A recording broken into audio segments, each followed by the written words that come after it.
بسم اللہ الرحمن الرحیم۔ الحمدللہ اہل سنت کا جو منہج ہے اور جو طریقہ کار ہے وہ صحابہ و اہل بیت اطہار دونوں کے فضائل کو بیان کرنا، دونوں کی عظمتوں کا اعتقاد رکھنا ہے۔ یہاں دونوں سمتوں میں کوئی بغض اور عداوت کا، کسی کی فضیلت کے اندر کمی بیان کرنے کا کوئی تصور ممکن ہی نہیں ہے کہ یہ اہل سنت کی راہ سے ہٹ جانا ہے۔ جس کے دل کے اندر نعوذ باللہ صحابہ کرام علیہم رضوان میں سے کسی ایک کے لیے بغض ہو، یا اہل بیت اطہار میں سے کسی شخصیت کے لیے، کسی ذات کے لیے عداوت ہو، یقیناً وہ اہل سنت میں سے ہو ہی نہیں سکتا۔ یہ اہل سنت کا جو قوام ہے، جس پر بنیاد ہے اہل سنت کی، اس کے ہی خلاف ہے۔ الحمدللہ ہمیشہ سے اہل سنت دونوں ہستیاں، یعنی جو اہل بیت اطہار سے تعلق رکھتی ہوں یا صحابہ کرام علیہم رضوان سے تعلق رکھتی ہوں، ان کے فضائل و کمالات کو بیان کرتے آئے ہیں۔ اب بہت سے لوگوں کا یہ وتیرہ ہوتا ہے کہ یا تو اہل بیت اطہار کی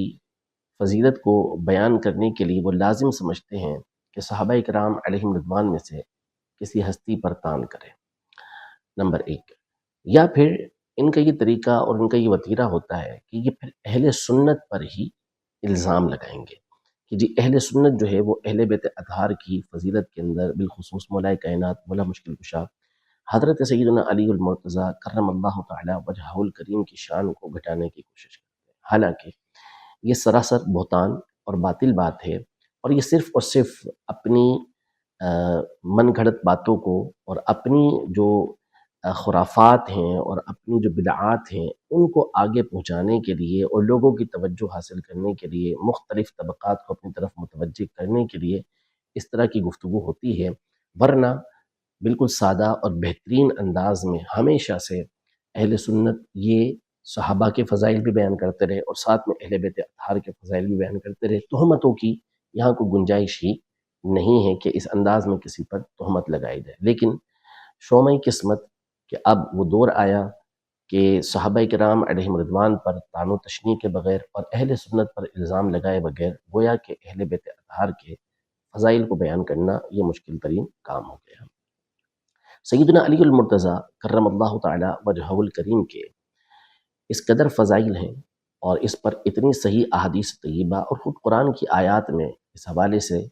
تفصیلات موجود ہیں کہ اللہ جل شانہ نے آپ کو جو مقام و مرتبہ عطا فرمایا وہ بے مثل و بے مثال ہے۔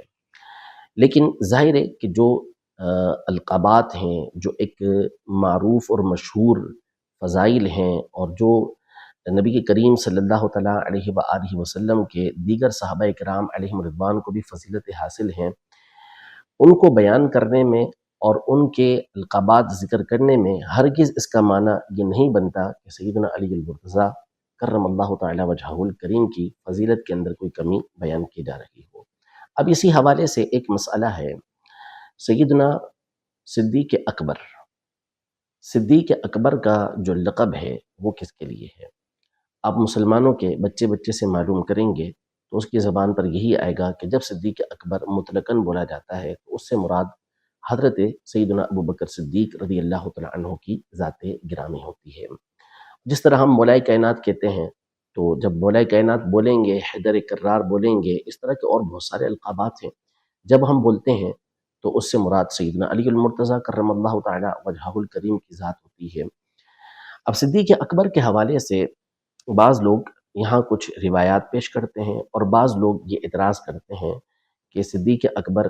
سرے سے حضرت ابوبکر صدیق رضی اللہ تعالیٰ عنہ کو کہہ ہی نہیں سکتے۔ پہلے تو ہم ان روایات کے اوپر گفتگو کرتے ہیں جو یہ پیش کی جاتی ہیں کہ سیدنا علی المرتضیٰ کرم اللہ تعالی وجہہ الکریم یہ صدیق اکبر ہیں، آپ کے علاوہ کوئی صدیق اکبر نہیں۔ سیدنا ابوبکر صدیق رضی اللہ تعالیٰ عنہ کا صدیق ہونا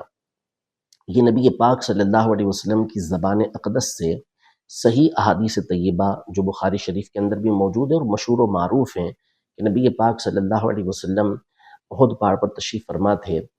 آپ کے ساتھ حضرت ابوبکر صدیق، حضرت عمر، حضرت عثمان غنی رضی اللہ تعالیٰ عنہ اور مختلف صحابہ کے تذکرے موجود ہیں کہ وہ آپ کے ساتھ موجود تھے۔ تو پہاڑ ہلنے لگا تو نبی پاک صلی اللہ علیہ وسلم نے ارشاد فرمایا کہ اثبت یا احد، اے احد اپنی جگہ پر ٹھہرا رہے کہ تجھ پر ایک نبی، ایک صدیق اور دو شہید تیرے اوپر موجود ہیں۔ اور دیگر روایتوں کے اندر اور بھی تذکرہ یہ موجود ہے۔ تو سیدنا صدیق اکبر رضی اللہ تعالیٰ عنہ کے بارے میں یہ بیان کیا کہ یہ صدیق یہاں پر موجود ہے۔ اسی طرح بخاری شریف میں مشہور روایت موجود ہے کہ نبی پاک صلی اللہ علیہ وسلم نے اس صحابہ سے یہ ارشاد فرمایا کہ تم نے جب سب نے مجھے جھٹلایا اس وقت انہوں نے میری تصدیق کی۔ جب نبی پاک صلی اللہ علیہ وسلم معراج سے تشریف لے کر آئے تو مستدرک حاکم کی صحیح حدیث مبارکہ ہے کہ نبی پاک صلی اللہ علیہ وسلم کو کفار نے جھٹلایا، لیکن حضرت ابو بکر صدیق رضی اللہ تعالیٰ عنہ نے آپ کی تصدیق کی تو اس وقت آپ کا نام صدیق رکھا گیا۔ تو یوں آپ کا جو لقب مبارک ہے صدیق یہ مشہور و معروف ہے۔ اسی طرح حضرت عمر رضی اللہ تعالیٰ عنہ کا جو لقب ہے وہ فاروق یہ معروف ہے،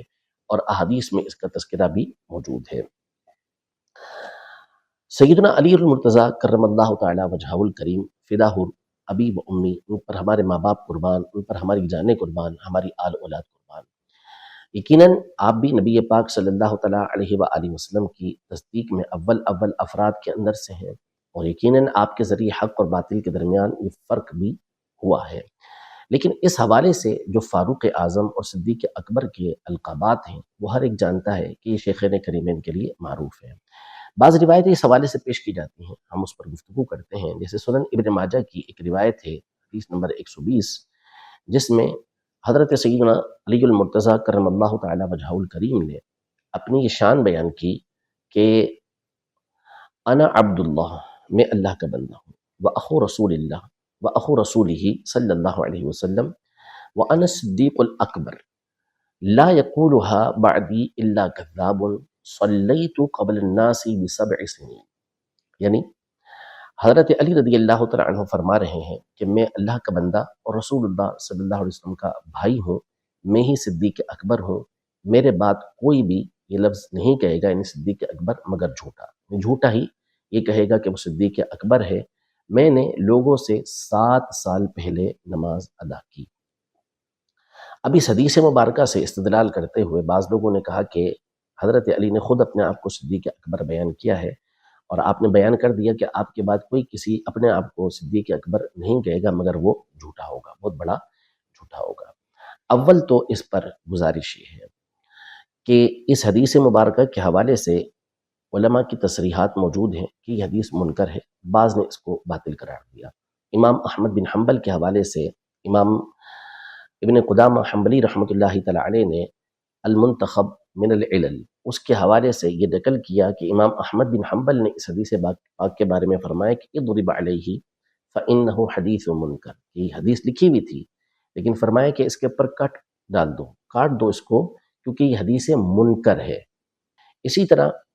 امام ذہبی رحمۃ اللہ تعالی علیہ نے اپنی کتاب تذہیب تہذیب الکمال کی جلد نمبر 7 صفحہ نمبر 268 پر یہ ارشاد فرمایا وہو حدیث منکر ما اعتقد ان علیا قالہ قط، یہ حدیث منکر ہے اور میرا یہ اعتقاد ہے کہ حضرت علی رضی اللہ تعالی عنہ نے یہ بات بالکل بھی ارشاد نہیں فرمائی ہوگی۔ اسی طرح جب امام حاکم نے اس حدیث مبارکہ کو مستدرک علی الصحیحین میں نقل کیا تو وہاں آپ نے ارشاد فرمایا حدیث باطل فتدبر، یہ حدیث باطل ہے، اس پر غور کرو۔ اب اس کے بطلان کی ایک وجہ یہ ہے کہ اس میں ایک راوی ہیں جن کا نام ہے عباد بن عبداللہ الاسدی الکوفی۔ امام بخاری رحمۃ اللہ تعالی علیہ نے التاریخ الکبیر جلد نمبر 6 صفحہ نمبر 32 پر ان کے بارے میں فرمایا کہ فیہ نظر، ان کے اندر نظر ہے، اور اہل علم جو اسماء الرجال کے فن سے بخوبی واقف ہیں ان کو معلوم ہے کہ امام ذہبی اور حافظ عراقی نے اس بات کی تصریح کی ہے کہ جب امام بخاری رحمۃ اللہ تعالی علیہ کسی راوی کے بارے میں فیہ نظر فرماتے ہیں تو یہ اس کے اوپر بڑی سخت جرح ہوتی ہے اور ایسا راوی متروک کے درجے تک پہنچتا ہے، یعنی شدید اس کی روایت جو ہے وہ ضعیف قرار پاتی ہے۔ اسی طرح امام بخاری رحمۃ اللہ تعالی علیہ کے استاد علی بن مدینی رحمۃ اللہ تعالی علیہ انہوں نے بھی اس راوی کے بارے میں فرمایا کہ وہ کان ضعیف الحدیث، یہ راوی ضعیف الحدیث تھا، اور بعض ائمہ نے ان کے بارے میں گفتگو کی اور اپنی ضعفاء پر مشتمل کتابوں کے اندر اس راوی کو نقل فرمایا ہے۔ نمبر ایک بات یہ ہو گئی کہ یہ روایت ہی علماء نے اس کو منکر باطل قرار دیا اور اس کے راویوں کے اوپر کلام موجود ہے۔ دوسری بات یہ، میں دیگر روایتوں پر بھی گفتگو کرتا ہوں انشاءاللہ بھی، لیکن اس سے قبل خود یہ جو حدیث مبارکہ ہے اس کے آخر میں لکھا کہ صلیت قبل الناس بسبع سنین، میں نے لوگوں سے 7 سال پہلے نماز ادا کی۔ اب یہاں پر ابو الحسن سندھی نے اس کا معنی بہت دور کا لانے کی کوشش کی کہ میں نے 7 سال کی عمر میں نماز ادا کی، لیکن یہ معنی بنتا نہیں ہے۔ واضح طور پہ آپ فرما رہے ہیں کہ میں نے لوگوں سے 7 سال پہلے نماز ادا کی، اور یہ جملہ واضح کرتا ہے کہ یہ بات حضرت علی رضی اللہ تعالیٰ عنہ نے نہیں فرمائی، جیسا کہ امام ذہبی نے ارشاد فرمایا، کیونکہ اول تو اس میں علماء کا شدید اختلاف ہے۔ کتب رجال سے جو واقف ہے، تراجیم کا جو مطالعہ کرتا ہے، اس کے سامنے واضح طور پہ موجود ہے کہ علماء کا ایک جمع غفیر یہ اس بات کا قائل ہے کہ سب سے پہلے ایمان لانے والی ہستی حضرت سیدنا ابوبکر صدیق رضی اللہ تعالیٰ عنہ کی ہے، اور ایک تعداد ہے جس کا یہ قول ہے کہ حضرت علی رضی اللہ تعالیٰ عنہ ایمان لے کر آئے۔ بعض نے اس بات کی صراحت کی کہ سب سے پہلے حضرت سیدہ خدیجہ رضی اللہ تعالیٰ عنہ ایمان لے کر آئی۔ امام زہری تو یہاں تک فرماتے ہیں کہ سب سے پہلے حضرت زید بن حارثہ رضی اللہ تعالیٰ عنہ ایمان لے کر آئے۔ ان تمام کے جو ایمان کا معاملہ ہے، کہ اسلام لانے کا معاملہ جو ہے، وہ یہی ہے کہ ان میں سے پہلے کون اسلام لے کر آیا۔ تو علماء نے یہاں دو اہم باتیں بیان فرمائی۔ نمبر ایک یہ بات ارشاد فرمائی کہ ان کے درمیان ہم تطبیق اس طریقے سے دیں گے کہ مردوں میں جو بالغ تھے، ان میں سب سے پہلے جو اسلام لانے والے تھے آزاد مردوں میں، وہ حضرت ابوبکر صدیق رضی اللہ تعالیٰ عنہ۔ خواتین میں سب سے پہلے اسلام لانے والی حضرت سیدہ خدیجہ رضی اللہ تعالیٰ عنہ، اور بچوں میں سب سے پہلے ایمان لانے والے حضرت علی رضی اللہ تعالیٰ عنہ، اور آزاد کردہ غلاموں میں سب سے پہلے ایمان لانے والے حضرت زید بن حارثہ رضی اللہ تعالیٰ عنہ تھے۔ اس کی وجہ کیا بیان کی؟ دوسری بات جو ہے وہ یہ ہے کہ اصل میں ان کا ایمان لانا یہ اتنا قریب قریب تھا کہ اس بات کا امتیاز بعض مقامات پر مشکل ہو گیا کہ پہلے ان میں سے کون ایمان لے کر آیا۔ اس لیے بعض نے یہ ارشاد فرمایا کہ جو بھی ان میں سے ایمان پہلے لے کر آیا ہو، دوسرا اس کے فوری بعد ایمان لے کر آیا ہے، بہت طویل عرصہ اس کے اندر نہیں گزرا، فوری اس کے بعد ایمان لے کر آیا ہے۔ اسی وجہ سے یہاں پر اشتباہ پیدا ہوا کہ سب سے پہلے کون ایمان لے کر آیا۔ واضح طور پر حضرت حسان بن ثابت رضی اللہ تعالیٰ عنہ نے جب نبی پاک صلی اللہ علیہ وسلم کی بارگاہ میں آپ کے ارشاد پر حضرت ابوبکر صدیق رضی اللہ تعالیٰ عنہ کی منقبت پڑھی، تو اس میں سے ایک آپ کا وصف یہ بیان کیا کہ سب سے پہلے آپ ایمان لے کر آئے، سب سے پہلے آپ نے اسلام قبول کیا۔ تو یہ اتنا زیادہ کلوز معاملہ ہے کہ پتہ نہیں چلتا کہ کون سب سے پہلے ایمان لے کر آئے۔ اسی لیے امام اعظم ابو حنیفہ رحمۃ اللہ تعالیٰ علیہ نے اس ترتیب کو بیان فرمایا ہے۔ اب یہاں سیدنا علی المرتضیٰ کرم اللہ تعالیٰ وجہہ الکریم یہ ارشاد فرما رہے ہیں کہ میں نے لوگوں سے 7 سال قبل نماز ادا کی۔ تو واضح طور پر یہ بتا رہی ہے بات کہ یہ جو روایت ہے آپ رضی اللہ عنہ کی طرف منسوب، یہ بات درست نہیں ہے۔ اچھا، تیسری بات اس مقام پر، اگرچہ کہ روایت اور بھی ہیں، کلام کرنا ہے اس پر، لیکن تیسری بات یہاں پر یہ ہے کہ شاہ عبدالعزیز محدث دہلوی رحمۃ اللہ تعالیٰ علیہ نے یہاں بڑی خوبصورت بات کی، یعنی اگر ہم اس کو تسلیم کر بھی لیں تو اب شاہ عبدالعزیز محدث دہلوی رحمۃ اللہ تعالیٰ علیہ کا کلام منازع فرمایا۔ اب فرماتے ہیں اس میں الفاظ ہیں لا یقولها بعدی، میرے بعد یہ الفاظ جو کہے گا وہ جھوٹا ہوگا۔ تو خود مولا کائنات رضی اللہ تعالیٰ عنہ کی یہ الفاظ بتا رہے ہیں کہ آپ سے پہلے کسی کو صدیق اکبر کہا گیا ہے، کیونکہ آپ اپنے بعد والے کی نفی کر رہے ہیں کہ میرے بعد اگر کوئی کسی کو صدیق اکبر کہے گا تو وہ کذاب ہے۔ اس کا مطلب ہے کہ پہلے کہے گئے، پہلے والوں سے آپ نفی سرے سے یہاں پر کر ہی نہیں رہے۔ تو خود یہ حدیث مبارکہ جو الفاظ مبارک ہیں وہ اس بات کو بیان کر رہے ہیں کہ آپ سے پہلے صدیق اکبر کی ذات موجود ہے، اور وہ سیدنا ابوبکر صدیق رضی اللہ تعالیٰ عنہ کی ذات گرامی ہے، جیسا کہ مسلمانوں کے درمیان معروف ہے۔ یہی بات، یہی روایت دوسری سند کے ساتھ الضعفاء الکبیر للعقیلی کے اندر اور دیگر کتابوں کے اندر یہ روایت موجود ہے۔ اس میں سلیمان بن عبداللہ یہ روایت کرتے ہیں معاذہ العدویہ سے، وہ حضرت علی رضی اللہ تعالیٰ عنہ سے اس کو روایت کرتی ہیں، لیکن اس میں بھی جو سلیمان بن عبداللہ ہیں اس راوی کے اوپر کلام ہے، اور امام بخاری رحمۃ اللہ تعالیٰ علیہ نے اپنی کتاب التاریخ الکبیر کے اندر واضح طور پہ لکھا کہ لا یعرف سماع سلیمان من معاذہ، کہ سلیمان کا معاذہ سے جو راویہ ہیں ان سے سماع ثابت ہی نہیں ہے، اور سلیمان کی جو پہچان ہے وہ صرف اور صرف اس روایت کی وجہ سے،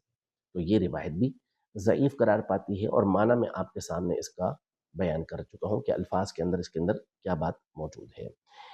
اسی طرح ایک حدیث مبارکہ جو صاف الفاظ میں نبی پاک صلی اللہ علیہ وسلم سے روایت کی گئی ہے، امام طبرانی معجم کبیر میں حدیث نمبر 6184، اس میں روایت کرتے ہیں حضرت سیدنا ابو ذر غفاری اور حضرت سیدنا سلمان فارسی رضی اللہ تعالیٰ عنہما سے کہ نبی پاک صلی اللہ علیہ وسلم نے حضرت علی رضی اللہ تعالیٰ عنہ کا ہاتھ پکڑا اور ارشاد فرمایا کہ ان ھذا اول من آمن بی وہو اول من یصافحنی یوم القیامہ وھذا الصدیق الاکبر وھذا فاروق هذه الامہ، کہ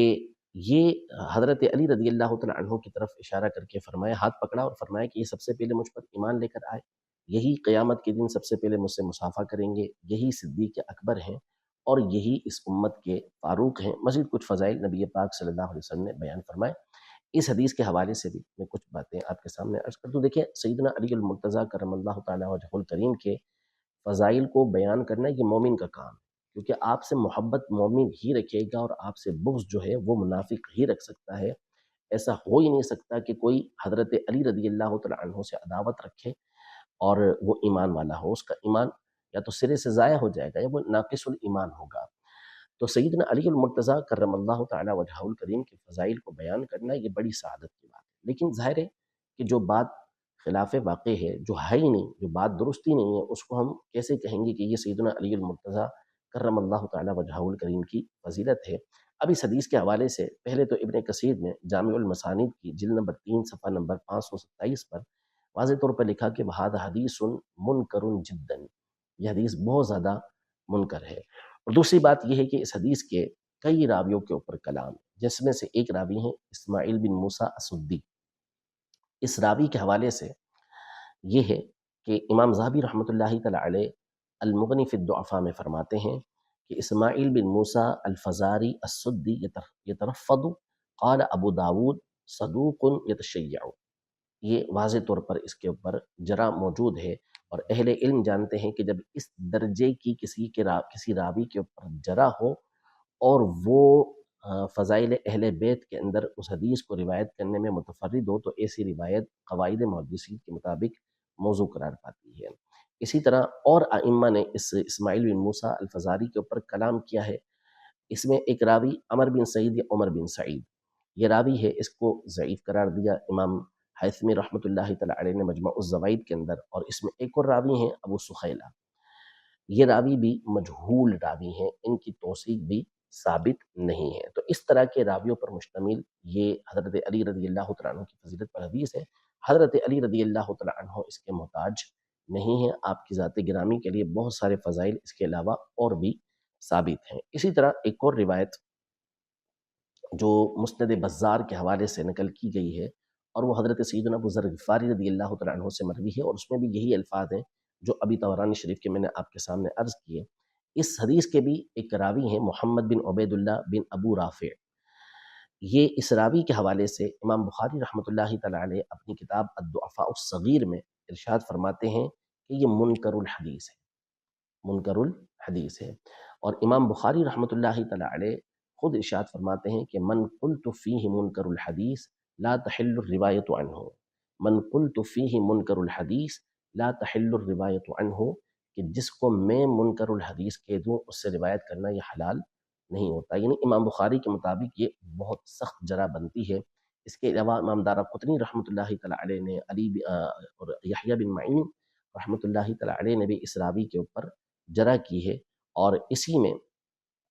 اسی روایت کے حوالے سے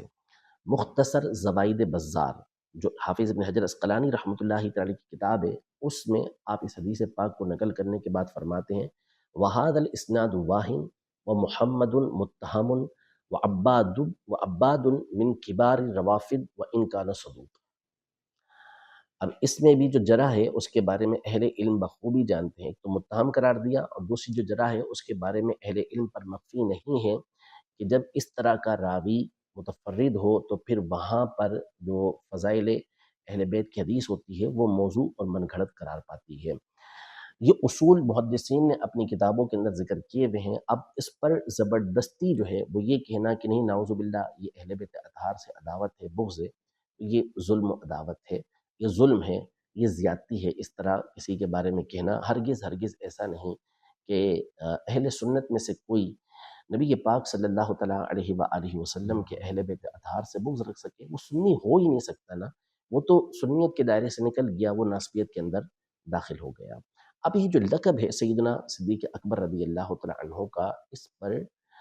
امت کا ایک طرح سے اجماع موجود ہے، ساری امت سیدنا ابوبکر صدیق رضی اللہ تعالیٰ عنہ کو صدیق اکبر کہتی ہے۔ اور یہ جو القابات ہوتے ہیں، ان القابات کے لیے کوئی حدیث یا قرآن کی آیت کا ہونا ضروری نہیں ہوتا۔ آپ جس طبقہ علم کی طرف چلے جائیں، آپ کو وہاں پہ القابات ملیں گے، اور وہ القابات وہ ہوں گے کہ جس کو بعد کے علماء نے، امت نے ان کی صفات کو دیکھ کر بیان کیا ہوتا ہے۔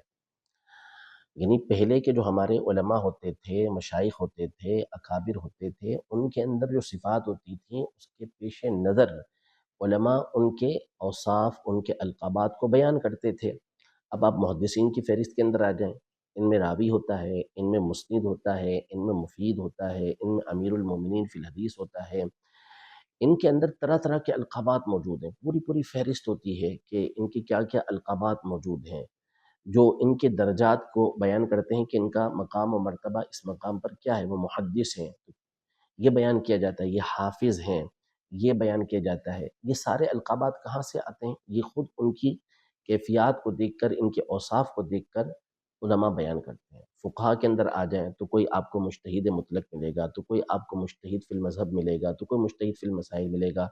کوئی آپ کو اصحاب ترجیح میں سے ملے گا، تو اصحاب تخریج میں سے ملے گا، تو کوئی اصحاب تمییز میں سے ملے گا، کسی کو فقیہ النفس کا لقب دیا ہوا ہوگا، تو کسی کو فقیہ البدن کا لقب دیا ہوا ہوگا، تو کوئی کچھ لقب تو کوئی کچھ لقب۔ یہ بہت سارے القابات فقہا کے موجود ہوتے ہیں۔ صوفیہ کرام میں آئیں تو وہاں پہ بھی القابات موجود ہوتے ہیں، کسی کو قطب کہا جاتا ہے، تو کسی کو ابدال کہا جاتا ہے، تو کسی کو غوث کہا جاتا ہے۔ یہ القابات مختلف طبقات کے اندر موجود ہوتے ہیں۔ تو اسی طرح سیدنا صدیق اکبر رضی اللہ تعالیٰ عنہ کی ذات گرامی ہیں، صحابہ کرام علیہ رضوان میں سے دیگر ہیں۔ جب ان کے اوصاف کو دیکھا گیا تو ان اوصاف کی بنیاد پر یہ القابات ان کو بیان کیے گئے، اور یقیناً یہ چیزیں حضرت سیدنا ابوبکر صدیق رضی اللہ تعالیٰ عنہ اور حضرت عمر رضی اللہ تعالیٰ عنہ کے اندر بدرجہ اتم یہ پائی جاتی ہیں، اور یہ مسلمانوں کے درمیان معروف ہیں۔ اور جب معروف ہو جائے نا تو پھر بندے کو انہی کے ساتھ استعمال کرنا یہ زیادہ بہتر ہوتا ہے، اگرچہ کہ دوسرے کے لیے استعمال کیا جا سکتا ہے، لیکن بہتر یہ ہوتا ہے کہ یا تو کسی وضاحت کے ساتھ دوسرے کے لیے استعمال کیا جائے، یا پھر اسی کے لیے استعمال کیا جائے۔ مثال اس کی میں آپ کو دیتا ہوں۔ حضرت سیدنا علی المرتضیٰ کرم اللہ تعالی وجہہ الکریم کی ذات گرامی، دیگر صحابہ کرام علیہم رضوان کا جب ہم تذکرہ کرتے ہیں تو رضی اللہ تعالیٰ عنہ کہتے ہیں، لیکن جب حضرت علی کا ذکر کرتے ہیں تو جملہ کہتے ہیں کرم اللہ وجہہ الکریم، اللہ نے ان کے ذات مبارک کو عزت بخشی۔ اب اس کی وجہ کیا ہے؟ یہ کیوں کہتے ہیں؟ کیا کسی اور کے لیے استعمال کر سکتے ہیں یا نہیں کر سکتے؟ تو اس حوالے سے امام ابن حجر حیتمی رحمۃ اللہ تعالیٰ علیہ سے فتاوی حدیثیہ کے اندر سوال ہوا، تو آپ نے یہ ارشاد فرمایا کہ اس کی وجہ یہ ہے کہ سیدنا علی المرتضیٰ کرم اللہ تعالی وجہہ الکریم جس وقت ایمان لے کر آئے، اس وقت کفر و شرک کی ہر طرف پھیلا ہوا تھا، لیکن آپ نے جو دور پایا، کیونکہ 7 سال کی عمر میں آپ اسلام لے آئے، تو آپ نے اس دور کے اندر بھی کبھی کسی بت کے آگے سجدہ نہیں کیا، سر اس کے سامنے نہیں جھکایا، اور جب اسلام لے آئے تو اس کے بعد تو کوئی تصور ہی اس کا نہیں ہے، اس سے پہلے بھی آپ نے کبھی سر بتوں کے آگے نہیں جھکایا۔ فرماتے ہیں کہ یہی وصف حضرت سیدنا ابوبکر صدیق رضی اللہ تعالیٰ کے اندر بھی پایا جاتا ہے۔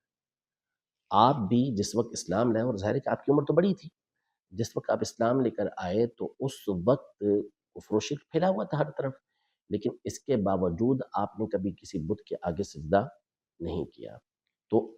دونوں زبانوں کے اندر ان دونوں ہستیوں کو اللہ پاک نے اس سے محفوظ رکھا، ان کے چہرے کو، ان کی ذات کو اس سے بچائے رکھا کہ یہ بتوں کے آگے سجدہ کریں، تو پھر دونوں کے لیے کرم اللہ وجہہ الکریم کے الفاظ استعمال ہو سکتے ہیں کہ ان کی ذات کو اللہ پاک نے محفوظ رکھا ہوا ہے۔ لیکن ہمارے عرف کے اندر ظاہر ہے کہ جب سیدنا صدیق اکبر رضی اللہ تعالیٰ عنہ کا تذکرہ ہوتا ہے تو ہم رضی اللہ تعالیٰ عنہ کہتے ہیں، اور جب حضرت علی رضی اللہ تعالیٰ عنہ کا تذکرہ ہوتا ہے تو رضی اللہ تعالیٰ عنہ کے ساتھ ساتھ ہم آپ کے لیے کرم اللہ وجہہ الکریم کے الفاظ استعمال کرتے ہیں۔ امید ہے کہ بات سمجھ آ گئی ہوگی، اور بھی اس کے اوپر ڈیٹیل و تفصیل موجود ہے، ہمارے علماء نے بڑی تفصیل کے ساتھ ساری روایتیں اس حوالے سے ذکر کر کے ان کے جو روات ہیں ان پر تفصیل سے گفتگو کی ہے کہ ایسے راویوں کی روایتیں یہ موضوع من گھڑت قرار پاتی ہیں، یہ فضائل اہل بیت کے اندر اس طرح معتبر نہیں ہوتی، اور اہل بیت اطہار اور سیدنا علی المرتضیٰ کرم اللہ تعالیٰ وجہہ الکریم کی ذات گرامی ان چیزوں کی محتاج بھی نہیں ہیں۔ ان کی جو فضائل ہیں وہ اپنی جگہ پر، ان کے کمالات اپنی جگہ پر موجود ہیں۔ اللہ رب العزت جل وعلا ہم سب کو مسلک اہل سنت پر، مسلک اعلی حضرت پر ہمیشہ قائم رہنے کی توفیق عطا فرمائے، آمین بجاہ النبی الامین صلی اللہ تعالی علیہ وآلہ وسلم۔